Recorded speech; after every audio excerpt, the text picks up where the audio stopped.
Es el momento de escuchar el comentario de nuestro compañero Elvis Lima. Buenas tardes, compañeros, nuevamente. Miren, pensaba el ingeniero, el turno del ingeniero. Ay, sí, era el turno del ingeniero. Era el turno del ingeniero. Sí. Perdón, sí. Ingeniero. No, que estaba listo el perdón, ingeniero, perdón. Una información válida. Lo que pasa es que hoy es viernes y hay muchos temas. Adelante, ingeniero, el escenario es suyo. Muchas gracias, Lima. Muy buenas tardes, colegas, aquí en la mesa. Buenas tardes al pueblo dominicano. Señores, la gente está alarmada por el asunto de los plásticos que están llegando a la playa Montesino. Y eso es algo que frecuentemente se produce ahí, toda esa inmundicia que es lanzado al río Sama y al río Isabela, que en sus riberas está totalmente poblado. Entonces aquí no hay un destino final de la basura, pues lo tiran al río. Y todas esas aguas residuales que vienen de esos barrios que están ahí en esas riberas, pues van a parar a ese río Sama que está súper contaminado. Entonces desembocan en el Mar Caribe y todos esos plásticos entonces llegan aquí a Montesino, ahí se depositan y afean toda esa playa que en los tiempos atrás eran playas bellísimas. Eso se llamaba ahí el placer de los estudios y eran playas que se disfrutaban bastante, igual que la playa de Huivia, pero ya nadie osa bañarse ahí por la gran contaminación que hay. Y entonces ahora con todo esos plásticos el gobierno de la ciudad está preocupado y ha integrado brigadas que están trabajando intensamente ahí para limpiarlo. Eso también ocurrió hace poco y se buscó, creo que la Unión Europea donó una malla que se colocó aguas arriba del antiguo muelle aquí del muelle Santo Domingo, pero no ha funcionado. Eso no ha funcionado para atrapar los plásticos, no ha funcionado. Y los plásticos siguen llegando aquí al placer de los estudios. Pero eso no es nada, porque eso es porque es muy visible ahí. Pero lo que está ocurriendo en otro lugar de la capital es todavía peor. Los residentes de Hato Nuevo, en Mano Guayabo, denuncian la acumulación de plástico arrastrado por las lluvias, las últimas lluvias que han caído, en la cañada El Control, que se ha llenado de plástico. Y dicen que una fábrica que está colocada ahí, una fábrica de plástico, que precisamente se instaló ahí para tomar esos plásticos que llegan a esa cañada y reciclarlo. Pero ¿qué ocurre? Que ellos solamente fabrican los vasos plásticos de un solo uso. Y toman los vasos plásticos que llegan a la cañada por una red que pusieron, represaron la cañada para tomar esos vasos plásticos y reciclarlos. Pero entonces los demás plásticos los dejan ahí. Y esos plásticos se han venido acumulando a tal punto de que ahora las aguas de esa cañada no circulan. Esa cañada desemboca allá en el río Jaina. ¿Puedo añadir algo sí, a su comentario, ingeniero? Que soy de la zona y he convivido. Esa parte está justamente detrás de operaciones especiales, en el entorno del complejo deportivo Juan Guzmán, antes de cruzar el puente del Control, para que posteriormente al puente del Control llega al río Jaina Mano Guayabo, y que conste que en el río Jaina Mano Guayabo es donde está una de las tomas de la casa, del acueducto, un poco más atrás del acueducto, que da agua a la ciudad de Santo Domingo. Efectivamente, gracias, Juan. Se llama precisamente esa cañada del Control.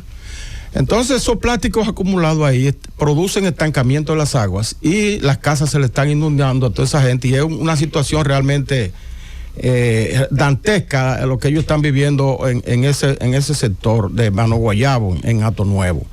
De verdad que el Ministerio de Medio Ambiente tiene que tomar ahí el control de eso y hablar con esa gente que tienen esa fábrica de vasos plásticos de un solo uso. Y decirle que si ellos van a represar la cañada para atrapar los plásticos ahí, pues que también limpien los demás plásticos, que no se limiten solamente a tomar los vasos plásticos para reciclarlos. Eso sería de mucho alivio para esas personas. Por otra parte, yo quiero manifestar mi satisfacción por un proyecto de ley que sometió ayer el ministro de Hacienda, el señor Jochi Vicente. Digo que quiero aplaudir eso porque eso indica mucha responsabilidad en la gestión que él viene haciendo y garantiza que en los gobiernos posteriores, incluso para este mismo, haya un control fiscal o una responsabilidad fiscal, como mismo se llama el proyecto. ¿En qué consiste ese proyecto? Consiste en limitar la capacidad de endeudamiento del gobierno. Que el gobierno no puede endeudarse más de un 40% del Producto Interno Bruto del país. Porque la historia que hemos vivido en los últimos años, después del ajusticiamiento del tirano, es que todos los gobiernos, con excepción quizás, vamos a decirlo, y no por simpatía, del doctor Balaguer, todos los gobiernos han venido superándose a sí mismos, superando al gobierno anterior en el asunto del monto del endeudamiento. Y cada vez el porcentaje de endeudamiento de la deuda pública no financiera, como le llaman, con relación al Producto Interno Bruto, cada vez es mayor. Yo creo que ya está alrededor, Esteban, no sé si está con 45, 44% del PIB. El 61% del PIB. Bueno, ya es bastante alto y llega alrededor, ya está con más de 50 mil millones de dólares debe la República Dominicana. Imagínense usted, el gobierno de Balaguer, eso no llegó más de 2 mil millones de dólares, ya estamos en 50 mil millones de dólares. Entonces, los que justifican el endeudamiento dicen, y quizás tengan razón, que lo importante no es el valor absoluto de la deuda, sino el % del PIB. Que si el país crece, también puede seguirse endeudando. Y eso, en cierto modo, es verdad, porque la capacidad de pago se hace mayor en la medida en que el país crece económicamente. Ahora bien, si no hay un límite, puede ocurrir que un gobierno irresponsable, que afortunadamente no lo hemos tenido porque no hemos llegado a la debacle económica, como llegó, por ejemplo, a Argentina, que colapsó en su economía, precisamente por esa irresponsabilidad en el endeudamiento, porque allí en Argentina existe lo que se llama la autonomía de los alcaldes para endeudarse, para engrosar la deuda pública, y entonces eso se le fue de control y colapsó esa economía. Aquí, afortunadamente, no hemos llegado ahí, porque no hemos tenido gobiernos tan irresponsables, vamos a decir, pero eso no evita que un día lo tengamos. Y entonces alguien que quiera demostrar que más hacedor que todo el mundo y comienza a endeudarse a tal suerte que pueda colapsar la economía, porque si llega un momento en que la cantidad de recursos que se empleen en el pago de servicios de la deuda, intereses y amortizaciones, entonces el país puede colapsar desde el punto de vista económico. Ya de por sí eso está bastante alto. Una gran proporción de nuestro presupuesto nacional tenemos que dedicarlo a pagar los intereses y la amortización de las deudas que hemos contraído. Y ya es sabido por todo el mundo que muchos de los préstamos que se toman, que ya promedian casi 5 mil millones de dólares por año, se toman para pagar un alto porcentaje de ese servicio de la deuda. Es decir, que estamos tomando préstamos para pagar préstamos. Y cada vez los déficits que nosotros tenemos en el sector eléctrico, el servicio, lo que hacemos del plan social y todas esas cosas, lo estamos financiando con préstamos. Y el presupuesto nacional apenas da ya para cubrir los servicios y los presupuestos de gastos corrientes y de inversión de capital, muy poco por cierto, de los ministerios. De suerte que este proyecto que viene a ponerle ese tope de un 40% del Producto Interno Bruto es bastante saludable para la economía dominicana y para el buen funcionamiento de los gobiernos de este y los gobiernos posteriores que vengan. Fíjense ustedes, si ahora el servicio de la deuda ronda, si ahora el endeudamiento del país ronda cerca por encima del 45% del Producto Interno Bruto, eso quiere decir que con este tope que se está poniendo en este proyecto de ley tendrá que bajárselo un 5%, bajarlo a un 40%, antes del 2035, que es la fecha límite que pone el proyecto de ley para entrar en funcionamiento, o para todos esos años, para ejercer durante todos esos años hasta el 2035. Eso significa que el gobierno va a tener que disciplinarse a partir de la aprobación de ese proyecto de ley para ajustar el porciento de la deuda del PIB a un 40%.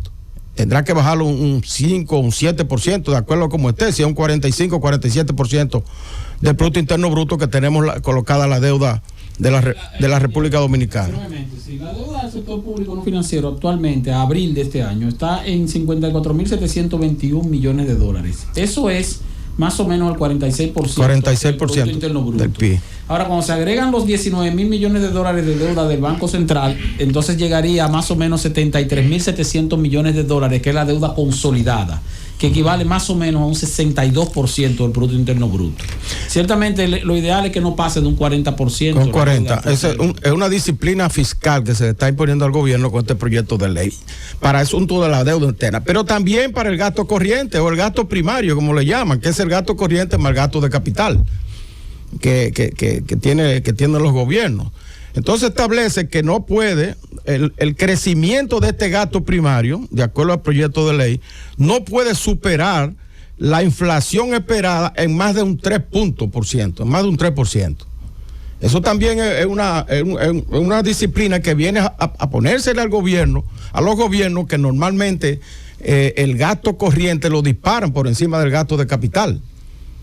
Y gastan de acuerdo a sus intereses, muchas veces políticos, ¿verdad? Ya cuando están en la recta final de las elecciones, de un periodo electoral, entonces gastan de manera excesiva. Y eso, el gasto excesivo, lo que trae es para el pueblo el peor impuesto que se le puede poner, que es la inflación.